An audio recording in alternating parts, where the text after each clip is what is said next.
Habits of Happiness is sponsored and hosted by the Mindful Life program. The Mindful Life program helps people engage in life in healthy and meaningful ways, reducing stress while cultivating genuine happiness. They offer programs locally, internationally, and online. More information at www.mindfullifeprogram.org or 970-633-0163. Habits of Happiness is also sponsored by Paradise Bakery, located in the heart of Aspen on the corner of Galena and Cooper. A favorite hangout since 1981. Famous for fresh-baked cookies and muffins, serving homemade Italian-style ice cream, lattes, and fine coffees. Open daily from 6:30 a.m. to 11 p.m. Hi, and welcome to Habits of Happiness. We're so glad that you joined us. I'm Laura Bartels. And I'm John Bruna. And today we're joined once again with a very special guest, Geshe Phuntsho from Ganden Chartse Pukong Monastery. Tashi Delek to Tashi everyone. Delek. And thank you for having us here and supporting our monks and monastery. I appreciate that. Thank you. Thank you so much for staying. This is a continuation from our last show. You were kind enough to stay. I was here in the show for many times since last 15 years, I think.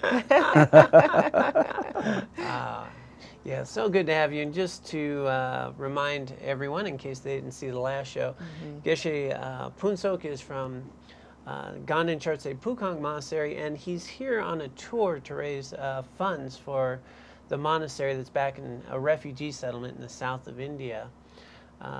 The Tibetans are trying to preserve their culture and this precious tradition, having survived the Chinese invasion. So they've rebuilt the monastery, and these just 180 monks initially went down there, and out of really some very harsh land, rebuilt the monastery and have been preserving this since 1969, was it? Yes, 1969, yes. Oh, wonderful. And so in Tibet, monasteries were supported through a population, but now that you're in a refugee settlement. Yeah, in the middle of nowhere, and all the surroundings are Hindu and Muslim. There's no Buddhists around, so it's quite challenging. Very different, yeah. Yes, very different. Yeah, so I know it's very difficult to even feed or provide the education. And so as a result, these tours have come out into the West, and I know I participated with a few of them, 2 to be precise. And now you have done, this is, how many in total? What? I don't know. Quite a few. Quite a few. Last 1997, I've been touring with my Rinpoche, with group of monks on and off in many places. Yeah. And you've been of service for many years, and I remember meeting you when you were on a tour when I had just become a monk, actually. Yes. That's what I was recalling just before. So these tours, though, one of the great benefits that comes from it is that people who normally don't have access, normally don't have the opportunity to be around a monk or to learn about what the Tibetan culture has to offer, you get to bring that to people in Ohio and Pennsylvania, here in the Roaring Fork Valley, and places where people normally wouldn't have this access. And what I have seen over the years is that it touches many people's lives. And so while it's this opportunity to help the monastery, I think the benefits really spread throughout the world. And so we thank you so much for your service. Well, yeah, because traveling around the world, like sometimes it's a great honor, like because maybe we grew up with this kind of precious culture. So touring and traveling around the world to share the true culture of Tibet.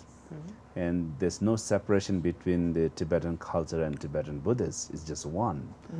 And then the true culture about this Tibetan culture is about humanity, loving kindness and ethic and respecting with everything without making any differentiation. Everyone, every beings equally deserve to be happy and to survive.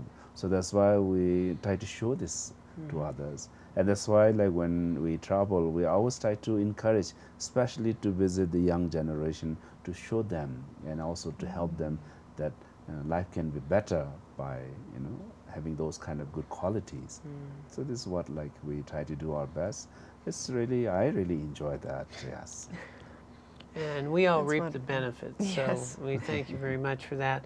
I know at the heart of Tibetan culture, and of course, His Holiness, who's been such a great emissary, is compassion. Yes, compassion. That's why, like, right now, though we live in a refugee camp in such a difficult situation, and we could maintain this culture, is only because of two reasons. One, because of the blessings of His Holiness the Dalai Lama, and secondly, because of the kindness of all these helpers who help us around. Like, American been always very kind and generous to help us to maintain and preserve this culture. So we really always appreciate people here. So I feel home when I travel United States.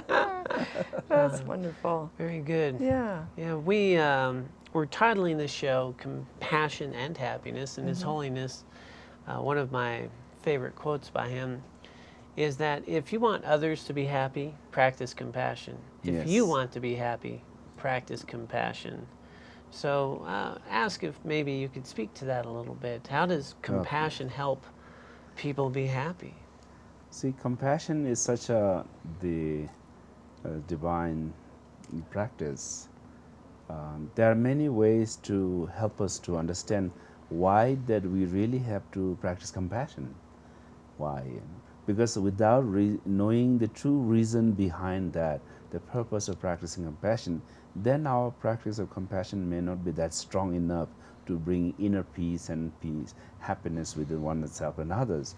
So that's why, in a general way, let's talk about how to practice compassion in a general way, is to know the kindness of every living beings and environment.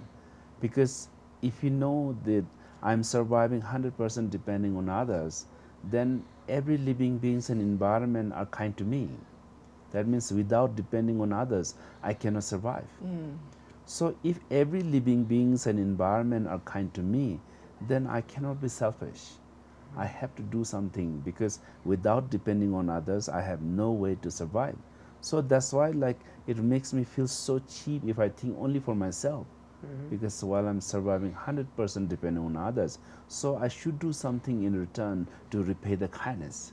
So that's why, in order to repay the kindness, so normally the true meaning of compassion means to wish for everyone to be to overcome from the suffering. So since every living being has a wish to overcome from their suffering, like I myself, so that's why the highest way to repay the kindness is to practice compassion, to help overcome the suffering of every living beings and environment. So that's the reason that that purpose of practicing compassion will become so strong and powerful, that really bring us peace, because you're doing something in return to repay the kindness, and every aspect then will become more meaningful.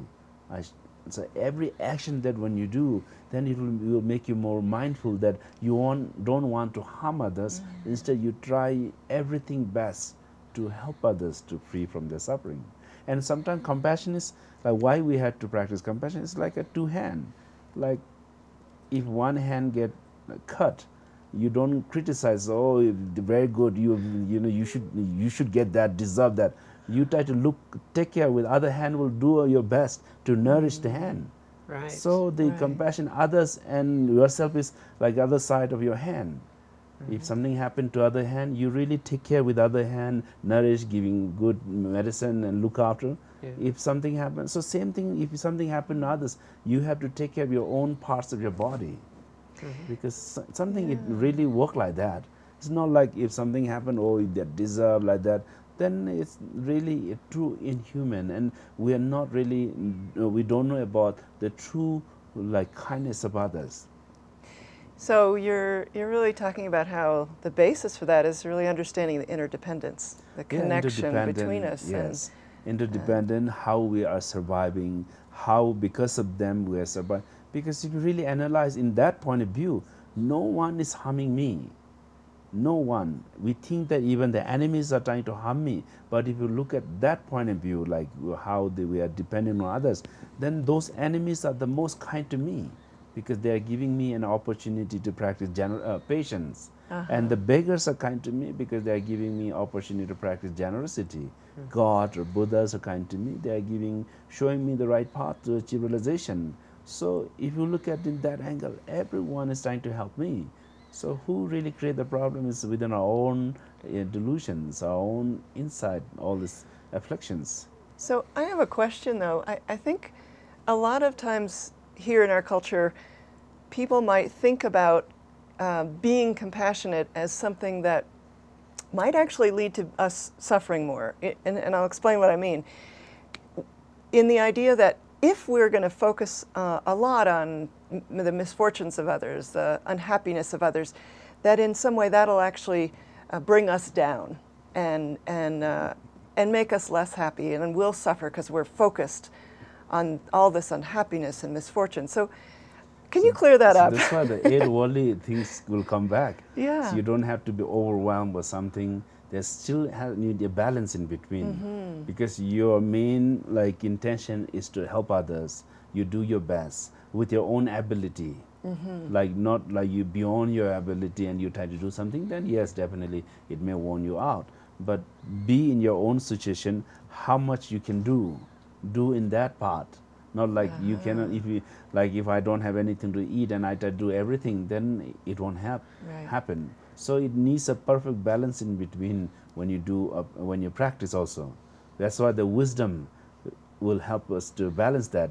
Because any good action, lack of wisdom or the intelligence becomes stupid.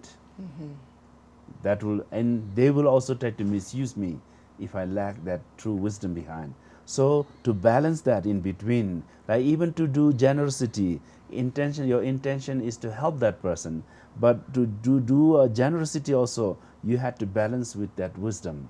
Because otherwise, if you don't know how to balance with your proper wisdom, then that generosity may not help that person.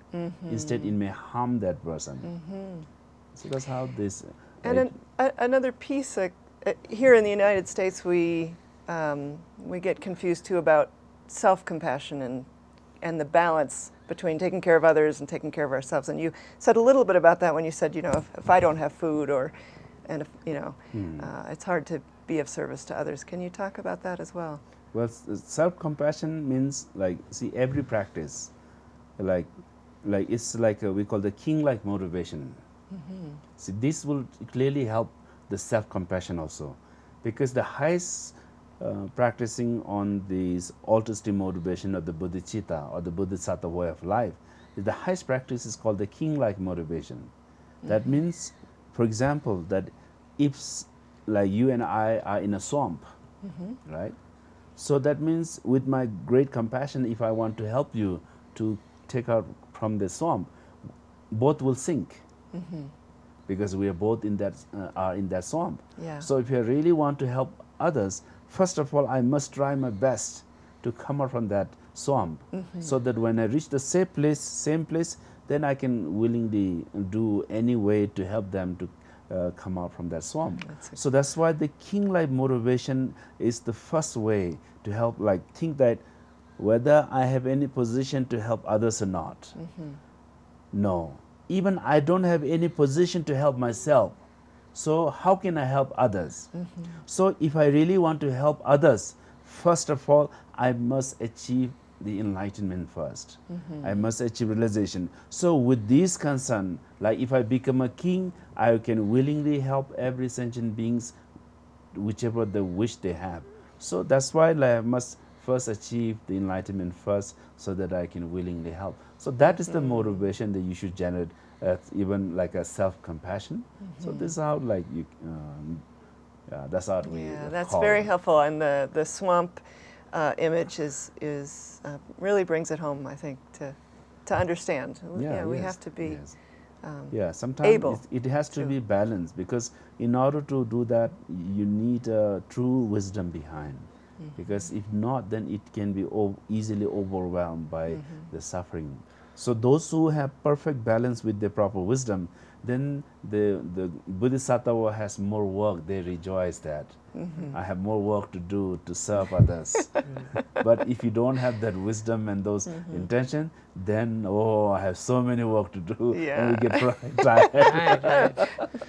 Yeah. Yeah, so just to recap a couple things. One is you talked about, with wisdom, understanding that, here in the West, we often think, this is my clothes, my car, I earned it, my house. And you're pointing out that that's not accurate.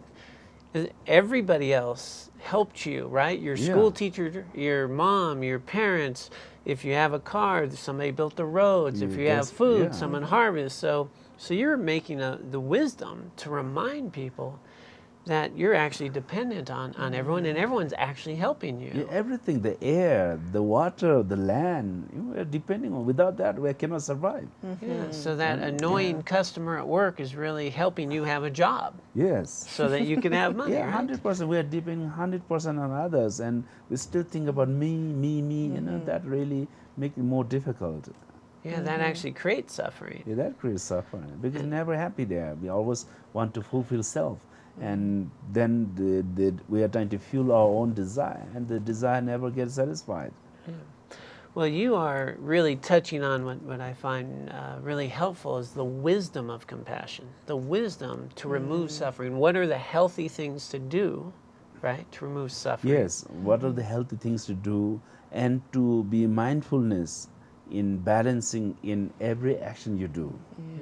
Because if you don't do any action with like if you do an action lack of the proper mindfulness and wisdom, then it won't help others also.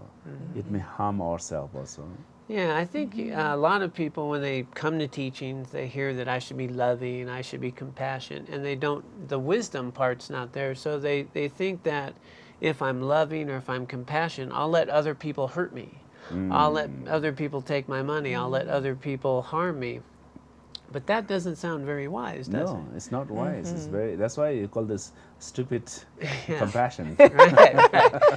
Yeah, and I think that's the misconception. So, like, if you have wise compassion, you want to remove suffering, so you're not going to allow someone to hurt you because that's not compassionate for you or them, right? Because they're creating negative karma, bad habits, right? Yes.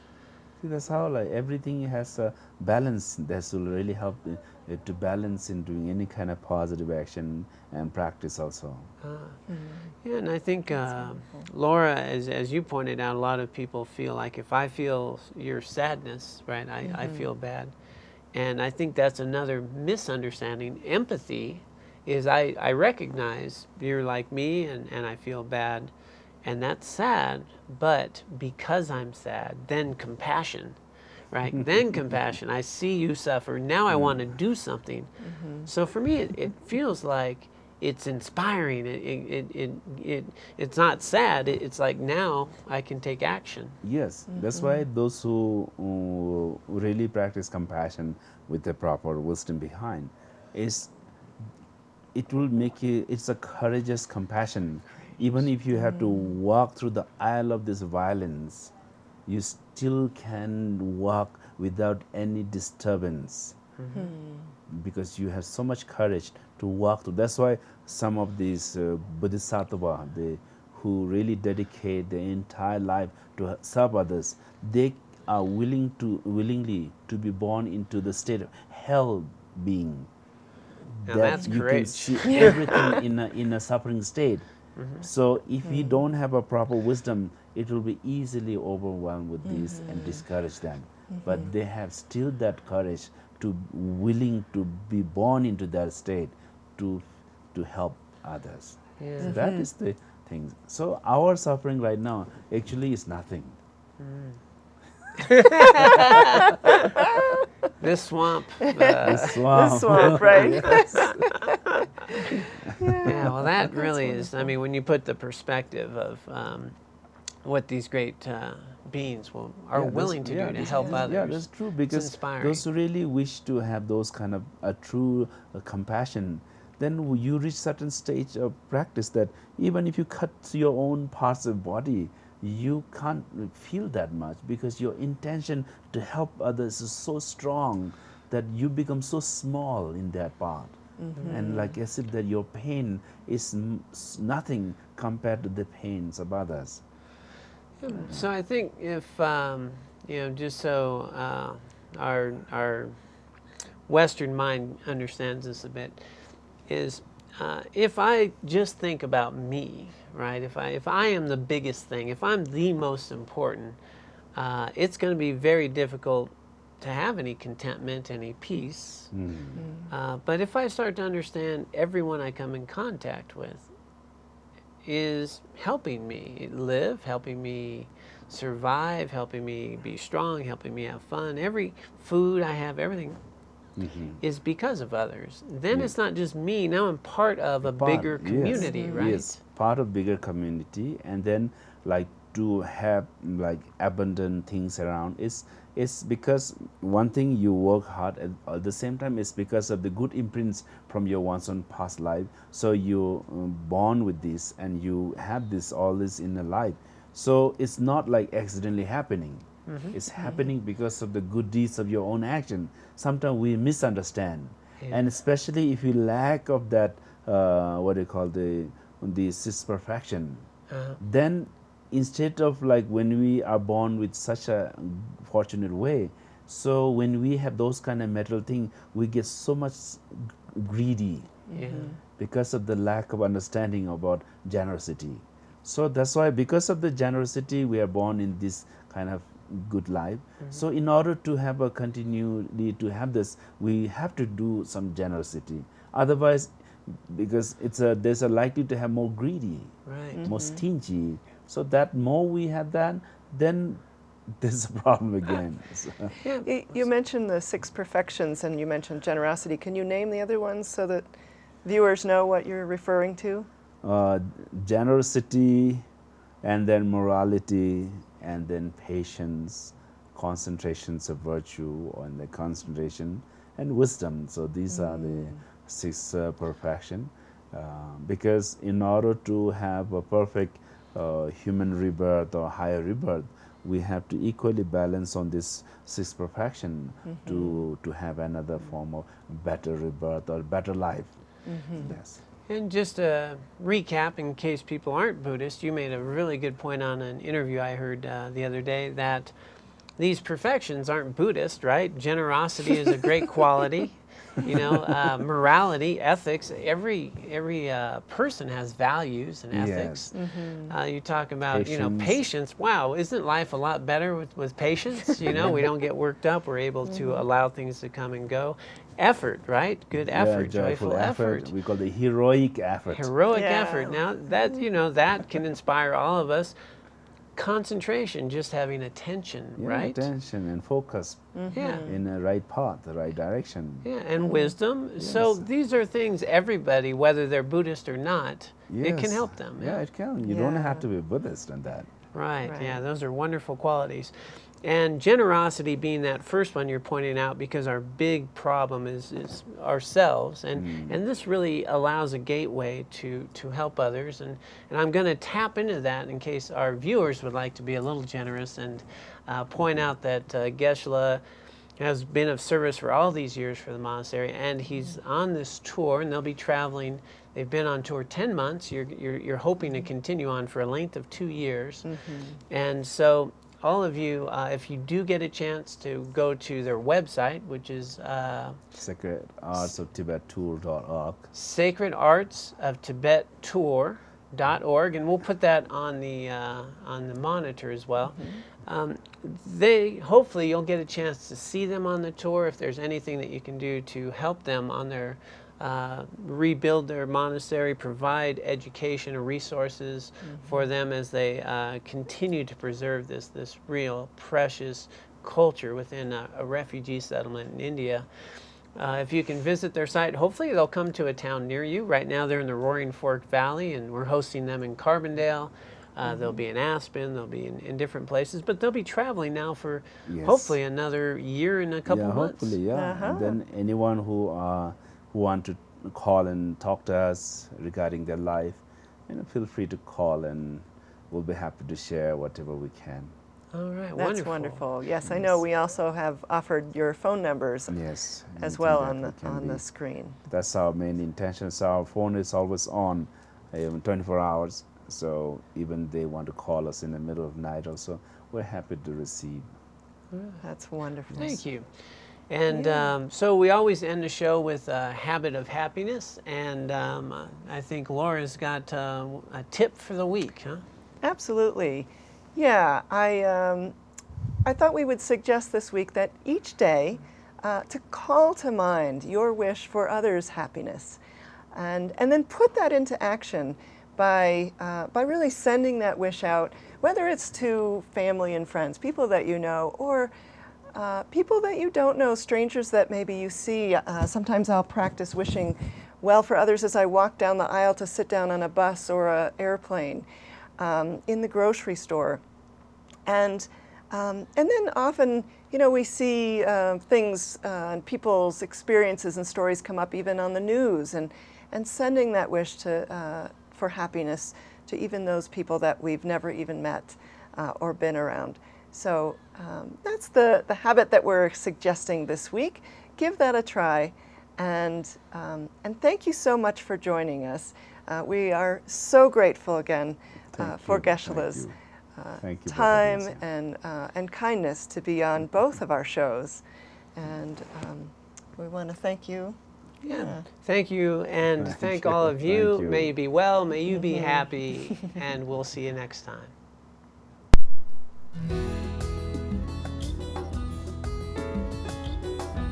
Habits of Happiness is sponsored and hosted by the Mindful Life program. The Mindful Life program helps people engage in life in healthy and meaningful ways, reducing stress while cultivating genuine happiness. They offer programs locally, internationally, and online. More information at www.mindfullifeprogram.org or 970-633-0163. Habits of Happiness is also sponsored by Paradise Bakery, located in the heart of Aspen on the corner of Galena and Cooper. A favorite hangout since 1981. Famous for fresh-baked cookies and muffins, serving homemade Italian-style ice cream, lattes, and fine coffees. Open daily from 6:30 a.m. to 11 p.m.